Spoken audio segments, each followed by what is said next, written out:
Yoi coy, balik lagi bersama gue dan kali ini gue tidak akan membawakan konten bacotan bola gue ataupun review match. Tapi di sini gue ingin bercerita tentang perjalanan gue ke Gunung Gede Pangrango beberapa waktu lalu. Jadi tanpa berlama-lama lagi, mari kita mulai saja ceritanya ya. Perjalanan dimulai pukul 10, start dari rumah temen gue, Alfani, atau biasa dipanggil Gopan, di daerah Depok. Perjalanan menuju base camp Gunung Gede Pangrango kami tempuh dalam waktu kurang lebih 2-3 jam lewat jalan raya Bogor, jadi tidak lewat tol ya. Sesampainya di sana, kami langsung diperkenalkan dengan Bang Erwin. Ia adalah teman dari salah satu teman kami yang bernama Yanuar. Beliau juga merupakan salah satu porter di Gunung Gede Pangrango ini, sehingga pada kesempatan tersebut kami pun diberikan sedikit informasi terkait cuaca dan kondisi trek di Gunung Gede Pangrango. Ternyata pada hari itu beliau habis mengevakuasi seorang pendaki yang mengalami cedera di jalur pendakian Gunung Gede via Putri, yang pada saat itu kondisi treknya memang sangat berlumpur. Sehingga beliau menyarankan kami untuk melakukan pendakian lewat jalur Cibodas saja. Kami tidak ingin ambil risiko, apalagi di antara kami terdapat 2 pendaki pemula yang baru saja memulai pengalaman mendaki gunung. Sehingga kami memutuskan untuk melakukan pendakian lewat jalur Cibodas saja. Setelah asik mengobrol, tak terasa waktu sudah menunjukkan pukul 2 pagi. Kami pun bergegas tidur karena pendakian akan dimulai pada pukul 7 pagi. Perasaan baru memejamkan mata gitu kan, kok tiba-tiba udah pagi aja. Pas gue lihat jam ternyata udah setengah 5 pagi. Kami pun langsung bergegas untuk mempacking ulang barang bawaan kami untuk mempersingkat waktu dan kembali mengecek kira-kira perlengkapan apa aja yang masih kurang.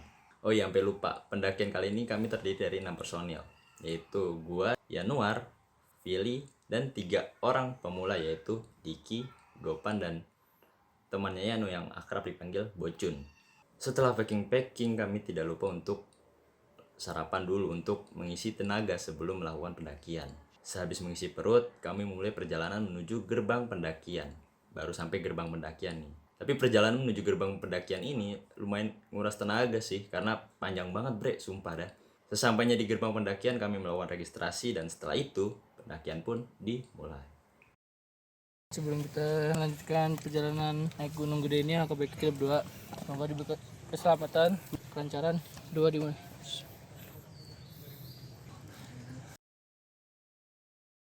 Woi, Hey.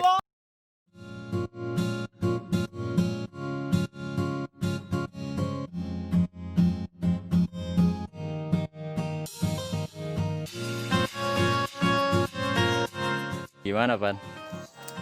Pertama kali? Sudah capek? Diki gimana? Sepertinya perut Anda sudah kempes itu, Dik. Ini gue lagi tarik, soalnya lagi di video. Oh gitu ya. Oke.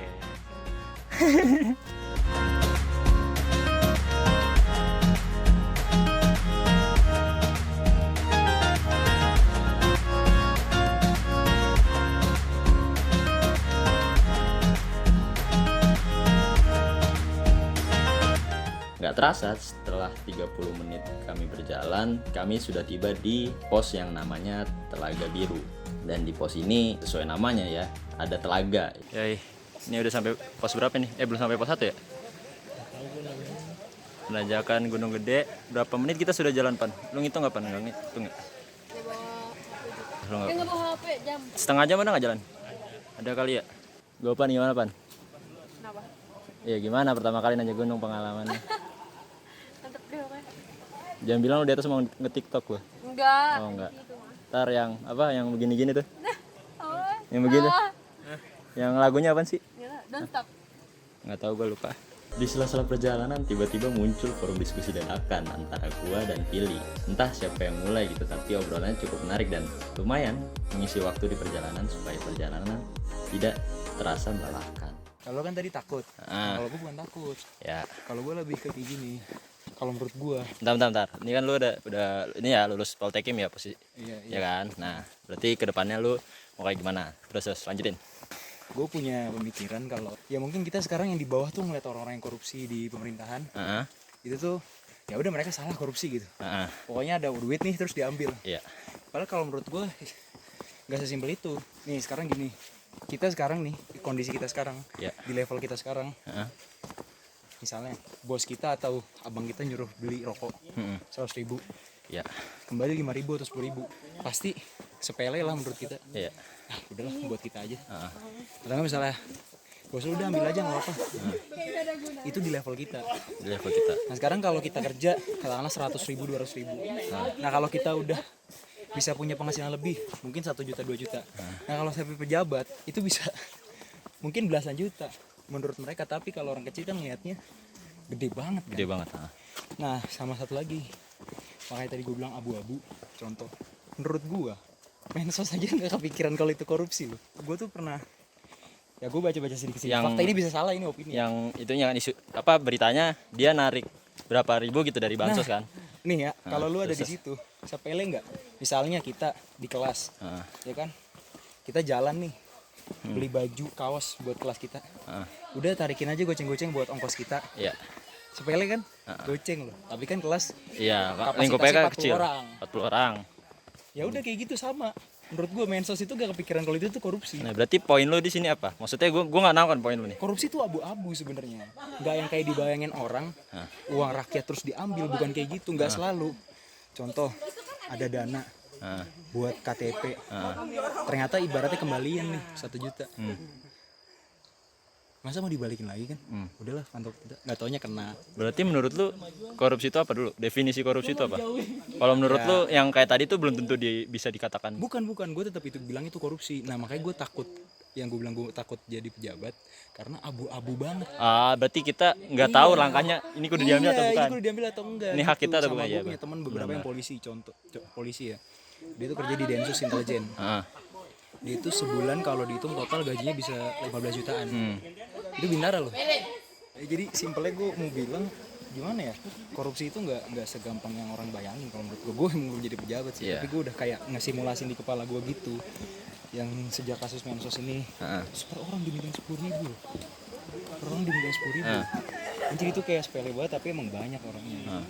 Dan itu kan kadang tuh anggapannya orang tuh Terus itulah korupsi tuh menurut gua abu-abu, nggak selalu yang kayak dibayangin masyarakat. Uang negara diambil nggak selalu kayak gitu. Iya. Complicated banget, bahkan kita sendiri kalau udah ada di pemerintahan susah bedain ini uang yang bakal merugikan nggak ya, atau ini emang jatah gua. Karena teman gue yang bintara itu dia sempat nolak gajinya dia yang dari Densus, tapi ternyata pas ditelusurin emang itu gak untuk dia. Oh, berarti dia emang kayak was-was gitu, tapi Iya, karena padahal emang itu haknya dia sendiri kan. iya, nah itu kan abu-abu banget. Iya. Mau ditolak nanti sangkanya anjir nih orang idealis banget jadi nggak ada temennya. Iya. Rusak karir juga kan. Iya. Tapi kalau diterima juga was-was, nah itu sih makanya gue tuh ngeri di situ. Makanya gue selalu berpatokan yang penting apa yang gue ambil keputusan tidak merugikan orang, dan juga gue tidak berorientasi finansial di pekerjaan gue nanti. Gitu cara lu untuk menyikapi apa tawaran-tawaran tadi. Iya, kalau gue kayak gitu. Oke, mantap seorang Yuhan Fili menyikapi praktek korupsi, anjay. Dan benar saja, obrolan yang agak serius tadi nampaknya membuat perjalanan terasa tidak melelahkan. Tak terasa perjalanan kita sudah sampai di pos yang bukan pos sih, tapi lebih kayak tempat yang dinamakan Pecenongan, yaitu tempat yang ada jembatan yang lumayan panjang itu. Di sini spot fotonya juga cukup bagus sehingga kami tidak menyanyiakan kesempatan tersebut untuk mengabadikan foto dan ya bikin konten TikTok mungkin. Gimana Dik? Rasa pertama kali nanjak gunung? Mantap. Sama ya kayak Gopan dulu. Ngikutin lo.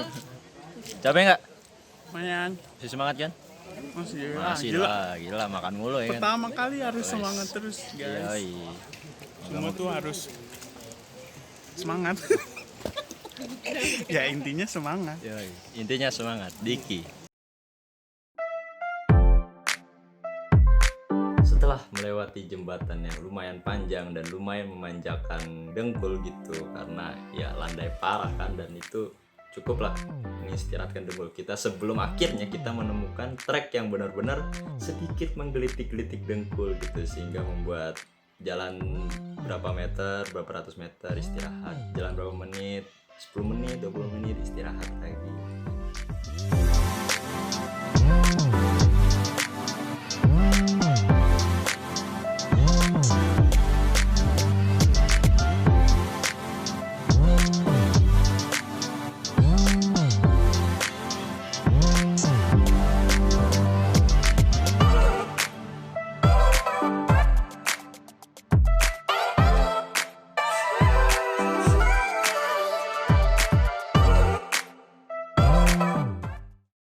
Barulah setelah shelter Batu Kuku 1 kami menemukan turunan, atau biasa disebut oleh para pendaki itu bonus.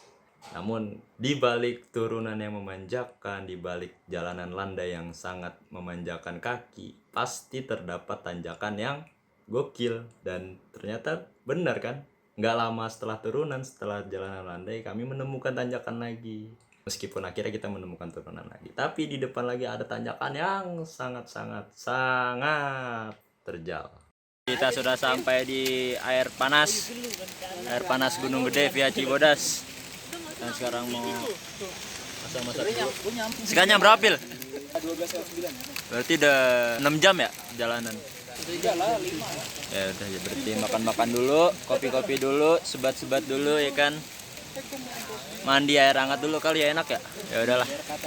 Mantap.